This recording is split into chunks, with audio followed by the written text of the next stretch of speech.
सुप्रभात। जय मसीह की। आज का वचन पवित्र क्षेत्र प्रेतियों के काम उसका 4 अध्याय उसके 31 आयत में लिखा है। जब वे प्रार्थना कर चुके तो वह स्थान जहां वे इकट्ठे थे हिल गया और वे सब पवित्र आत्मा से परिपूर्ण हो गए और परमेश्वर का वचन हियाव से सुनाते रहे। आज का वचन परिवार के पवित्र क्षेत्र के बारे में। आइए देखें। प्रत्येक परिवार के चारों ओर एक पवित्र घेरा होता है जिसको सुरक्षित रखा जाना चाहिए।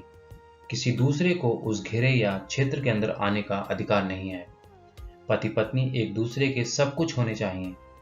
पत्नी को कोई भी बात पति से गुप्त नहीं रखनी चाहिए और पति का भी पत्नी से किसी प्रकार का कोई गुप्त बात नहीं रखनी चाहिए। पति पत्नी को कभी ऐसा मजाक नहीं करना चाहिए जिससे एक दूसरे की भावनाओं को ठेस लगे। खेल में भी पति पत्नी को दूसरे के आगे अपनी शिकायत पेश नहीं करनी चाहिए। कभी कभी छोटे छोटे मजाक भी गंभीर रूप धारण कर लेते हैं। घर का क्षेत्र एक पवित्र स्थान समझा जाना चाहिए। वह स्वर्ग का प्रतीक है। वह एक दर्पण है जिसमें हम अपनी परछाई देखते हैं। हमारे मित्र तथा परिचित व्यक्ति होते हैं, परंतु पारिवारिक जीवन में उनका कोई दखल नहीं होना चाहिए। धैर्य, सहनशीलता, क्षमा, इन गुणों को परिवार का अंग बना लीजिए। प्रार्थना कीजिए कि परमेश्वर हमारे एक एक अंग को पवित्र कर दे।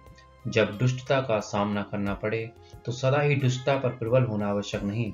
मसीह ने ऐसा संभव कर दिया है कि चरित्र में भलाई की सुगंध विद्यमान रहे। मसीह का जीवन नम्रता, दयालुता तथा प्रेम से परिपूर्ण है। माता पिता को चाहिए कि वे मतभेद को अपने घर में प्रवेश न होने दें, क्योंकि मतभेद शैतान का एक एजेंट होता है जो चरित्र पर विशेष छाप छोड़ देता है। यदि माता पिता घर में एकता बनाए रखने का कठिन प्रयास करेंगे और मसीह के जीवन के उन सिद्धांतों को अपने घर में लागू करेंगे तो मतभेद खत्म हो जाएंगे और एकता तथा प्रेम का घर में वास हो जाएगा।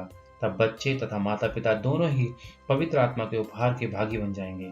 पति पत्नी को याद रखना चाहिए कि उनके ऊपर पहले ही काफी दायित्वों का भार है और वे मतभेदों को पनपा कर अपने जीवनों को और अधिक दुखी नहीं बनाएंगे।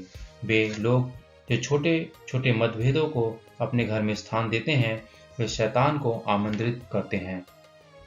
यद्यपि विवाहित जीवन में परीक्षाएं आना स्वाभाविक है, परंतु पति पत्नी अपनी आत्माएं परमेश्वर के प्रेम से परिपूर्ण रखनी चाहिए। पिता को अपने बच्चे की माता को दयालु, नम्रता और सहानुभूति की पुष्टि से देखना चाहिए। परिवार के खंडित हो जाने का कारण उनकी मसीह में पृथकता है। मसीह के निकट आना एक दूसरे के निकट आना है। एक बड़े गोले की कल्पना कीजिए जिसके छोर से रेखाएं केंद्र की ओर खींची गई हैं। ये रेखाएं केंद्र के जितने निकट पहुंचती हैं उतनी ही वे एक दूसरे के निकट भी पहुंचती हैं। ऐसा ही मसीह जीवन में होता है।